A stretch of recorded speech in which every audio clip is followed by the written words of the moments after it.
Room number 105 automatically খুলে যাচ্ছে। এখন আমরা যাব একটা লেকের ধারে। তো রিয়েলি মোস্ট এক্সপেন্সিভ। যারা পোখরা আসবেন না বা আসেন না বা আসো না, আর কোথাও ঘোরো আর না ঘোরো, পোখরায় একদিন এসে এইখানটা ঘোরা উচিত।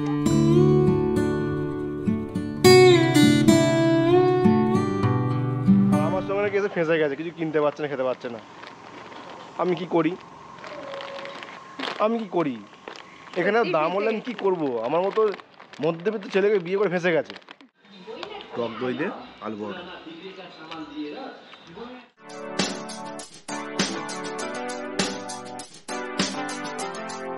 রিয়েলি বলছি, খুবই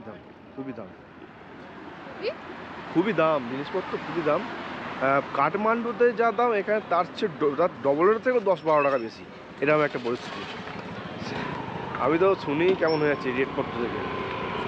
এখন কখন খাওয়া দাওয়া করবো, ব্রেকফাস্ট করবো, সেটাই বড় কথা।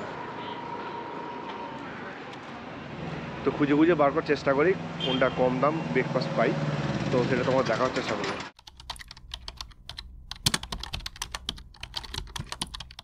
সো গাইস, আজকে এই যে আমার একমাত্র বউ এত ঠান্ডায় কাঁপছে। এখন এখানে টেম্পারেচার 2 ডিগ্রি। কথাটা হচ্ছে কি, এতটা এক্সপেন্সিভ ভয় লাগছে। প্রথমে দেখিয়ে দিই আমি যে রুমটা আছি বা কোন হোটেলটা আছি, তোমাদের দেখিয়ে দিই। রুম নাম্বার 105 অটোমেটিকলি খুলে যাচ্ছে। এই হলো রুম। একটু হয়তো আগোছালো হয়ে আছে, বাট রুমের পরিসর মোটামুটি দুজনের জন্য ঠিকঠাক সাইজের বেড, অ্যাটাচ টয়লেট। আর টয়লেট সেটা অ্যাকচুয়ালি কোমোডো আছে। এবার তোমাদের আমি বাইরেটা দেখাই। বাইরেটা ছোট্ট করে গার্ডেনিং করা আছে। তো এই হলো হোটেলের গার্ডেনিং। ওখানে বসে খাওয়ার চেয়ার টেবিলও আছে। সুন্দর একটা পরিবেশ, মনোরম এক্সপেক্টেড। আমি আশা করি এখানে বসে খেতে পারবেন। কিন্তু এখানে এতটাই ঠান্ডা, আমরা বাইরে বসতে পারবেন না। এখন আমরা যাব একটা লেকের ধারে। তো রিয়েলি মোস্ট এক্সপেন্সিভ। একটা চায়ের দাম 65 টাকা। এখন ব্রেকফাস্ট করিনি, ভয় পাচ্ছি কি করব না করব। রিয়েলি বলছি, আমি হাঁপাচ্ছি,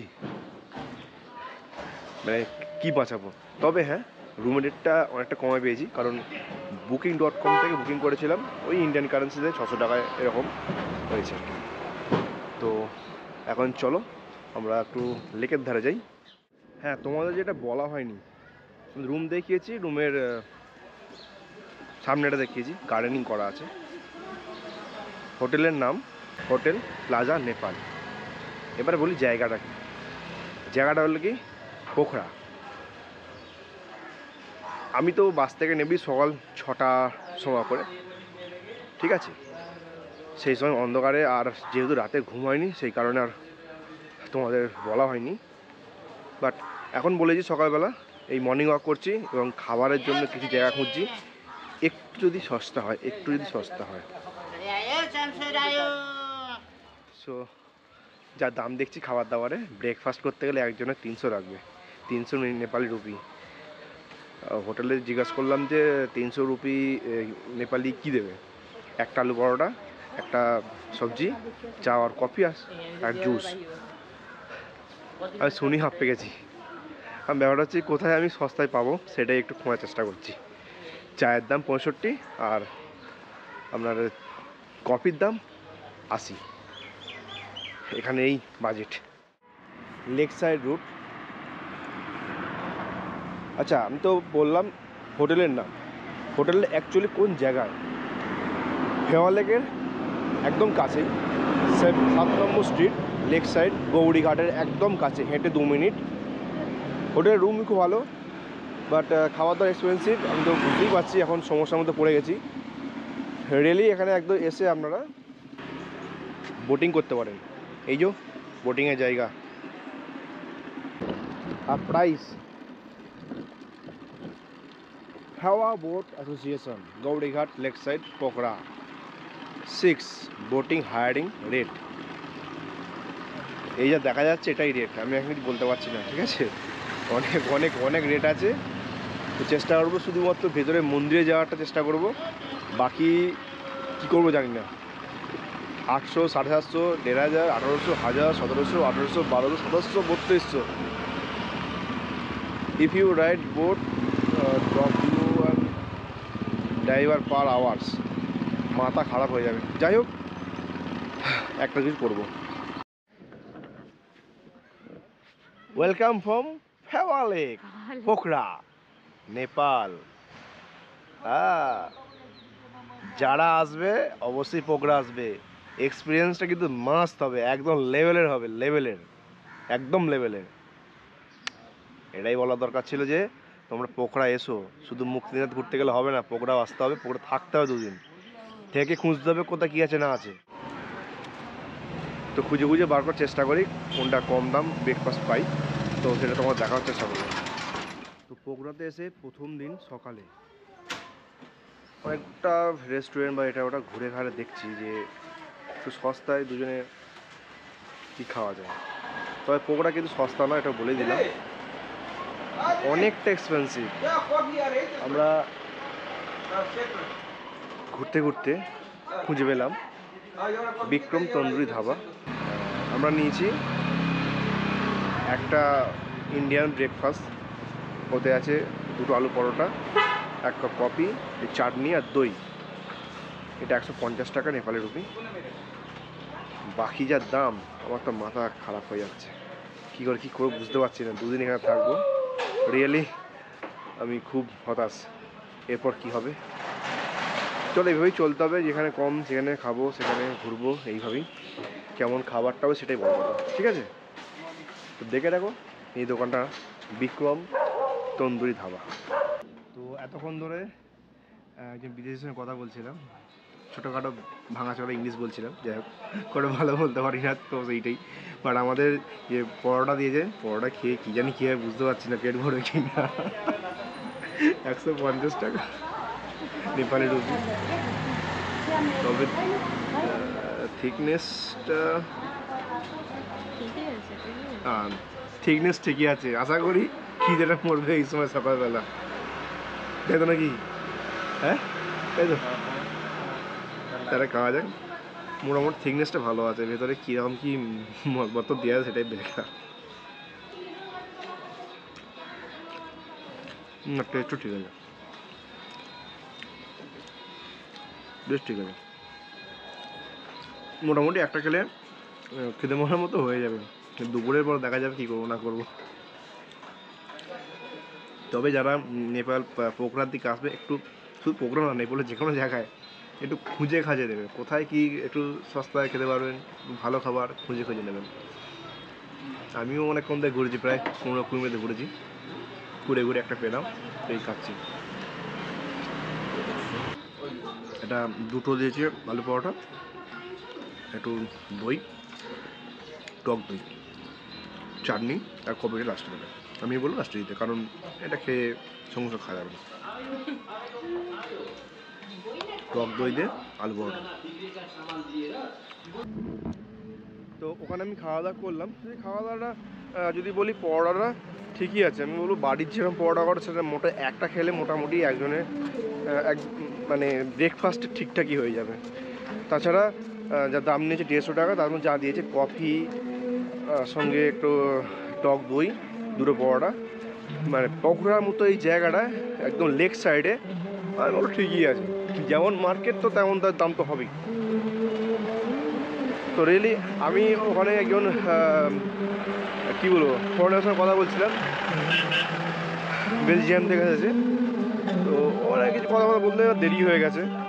তো এখন যাচ্ছি, যেটা হচ্ছে কি ফেওয়া লেকের মাঝে যে তালবাহারি মন্দির আছে, তো ওই মন্দিরে কখন গেলে পুজো আমার দেখতে, বিকালে তো জানি, কোন সময় এক্স্যাক্টলি টাইমটা জানি না, তো ওটাই একটু খোঁজ খবর নিতে যাচ্ছি। চলো ওখানে যাই। কত কি ওই নৌকার ভাড়া বা বোটিংয়ের যে ভাড়া, আর কতক্ষণ সময়ের জন্য তারা নিয়ে যাবে, এই ব্যাপারটা একটু জানতে হবে। চলো যাওয়া যাক। বোটিং করে মন্দিরে যায়, আর লেকটা দেখায়, লেকের ভিউ মানে আমরা তো আমাদের সিকিমে বা উত্তরাখণ্ডে হিমাচল প্রদেশ দেখে লেক বা ডাল লেক, এমনি একটা লেক পোখরাতেও আছে, ফেওয়া লেক। এই যে দেখা যাচ্ছে এই বোটিংয়ের যে চার্জ পরপর দেওয়া আছে। আচ্ছা, to go to Barahi temple per person 150। Most probably আমি এটাই করব, আর কিছু করতে পারবো না, বাকি যা লেখা আছে। মোস্ট প্রবাবলি 115 এটাই আমি করব, কিন্তু কোনো সময় পুজোটা জানতে হয়, জেনে সেই সময় যাব। এই যে এখানে দাঁড়িয়ে আছি, এটা ফেওলেক। ফেওলেকে এখানে সব বোটিং করে ওপারে যায়। এই দেখো সবাই ওকে আসছে এবং যাচ্ছে। ওখানে মায়ের মন্দির আছে, তো ওখানে গিয়ে পুজো দেয় এবং সন্ধ্যাবেলা আরতি হয়। তো আমরা কখন যাব? আমরা যাব বিকেলবেলা, সন্ধ্যা আরতি দেখবো, বুঝেছেন? হ্যাঁ, সন্ধ্যায় দেখার জন্য যাবো আমরা। বোটিং আর কিছু করতে পারবো না, প্রচণ্ড হাই এক্সপেন্সিভ, প্রচণ্ড। মানে 900 টাকা থেকে শুরু মিনিমাম 1 আওয়ার, তারপর 1000, 1500, 1700, 1700, 3200, মানে মাথা খারাপ হয়ে যাবে। বাজেট নেই বাবা, পারবো না। শুধুমাত্র পুজো দেবো আর মন্দিরে যাবো আর দেখবো, সেটাই তোমাদের শেয়ার করবো। আর তারপর তোমাদের ক্ষমতা থাকলে তোমরা এসে এরকম একটা সুন্দর একটা ভিউ, চারিদিকে পাহাড় আর এরকম একটা লেক, এত রং বেরঙের এত বোট করা আছে। হ্যাঁ, এইরকম রং বেরঙের হয়তো আমাদের কাশ্মীর ডাল লেকে ওদিকেও ওখানে বাজার বসে এরকম তারা বোটে, কিন্তু এখানে যে বোটটা শুধু আছে নাকি নৌকা? হ্যাঁ, আমার ডুবে গেছে হয়তো। একদম কালারফুল নৌকাগুলো। ওই দেখো মাঝখানে একটা বোটিং করছে, ওটাও খুব সুন্দর লাগছে দেখতে, তো সুন্দর লাগছে, কিন্তু করতে পারবো কি জানি। হ্যাঁ, ঝাড়েট বাপরে। আমার মনে হয় যারা পোখরা আসবেন না বা আসেন না বা আসো না, আর কোথাও ঘোরো আর না ঘোরো, পোখরায় একদিন এসে এইখানটা ঘোরা উচিত। একদিন এসে, আমি যখন সকালবেলা ধরো এখন 10:30, 10টা, 10:30 বাজে, একদিন এসে তোমরা জাস্ট লেকের সাইডটা একটু ঘুরে যেও বা লেকটা দেখো, উপরে মন্দির আছে, সে পুজোতে ব্যাপারটা নিজের ব্যক্তিগত ব্যাপার, বাট ঘুরে যেও, পুরো জায়গাটা ঘুরো, বেশ সুন্দর লাগবে, একটা আলাদা ফিলিংস আসবে।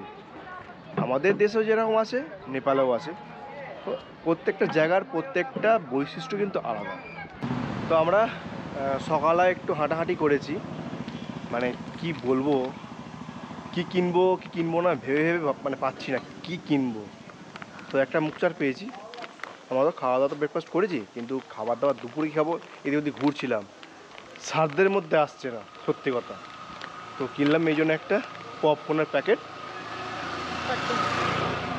40 টাকা। আর আমার সঙ্গে নাকি এসে ফেঁসে গেছে, কিছু কিনতে পারছে না, খেতে পারছে না।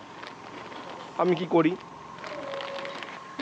করি এখানে দাম হলে আমি কী করবো? আমার মতো মধ্যবিত্ত ছেলেকে বিয়ে করে ফেঁসে গেছে। হ্যাঁ, সিরিয়াসলি, পকোড়া কিছু কিনতে পারছে না, রিয়েলি এতই দাম।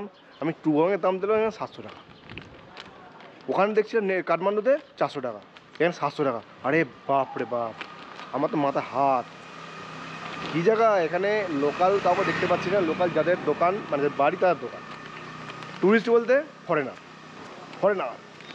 আমিও ফরেনার, আমি ইন্ডিয়া থেকে আসছি, আমি ফরেনার। আমি যে হোটেলে আছি, এই যে হোটেল প্লাজা নেপাল, ভেতরে এন্ট্রি দেখিয়ে দিই। এন্ট্রিতে কিন্তু মাস্ত আছে, মাস্ত। এইরকম একটা এন্ট্রি, সুন্দর করে গার্ডেনিং করা আছে, দেখো সবুজ গাছপালা, ফুল, সাজানো গোছানো, এরকম একটা অফিস। এই হলো এন্ট্রি, আর পার্কিং এখানেই জায়গা, যারা গাড়ি নিয়ে আসবে পার্কিং করবে। আমার গাড়ি ফাড়ি নেই, আমি বাসে করে এসেছি কাঠমান্ডু থেকে। চলো দেখা হচ্ছে একটু পরে।